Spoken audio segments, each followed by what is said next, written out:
Pertama, minta kat orang. Tercaples, terjerat, terjerumus, termasuk, terjatuh ke dalam hutang. Dengar ni. Ini 3 benda kau kena buat kalau kau berhutang. Ketiga tu paling ramai orang buat. Pertama, minta kat orang terdekat. Contoh, minta lah kat mak ayah kau, adik-adik kau, kawan-kawan kau nak bayar hutang kau. Kedua, pelbagaikan sumber pendapatan. Banyakkan sumber pendapatan. Bukan satu je, semua. Pelbagaikan.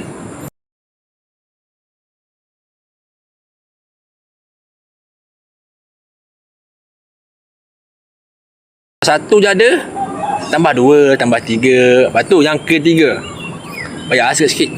Siapa suruh hutang? Ingat, mencegah lagi baik daripada merawat. Namun kalau kau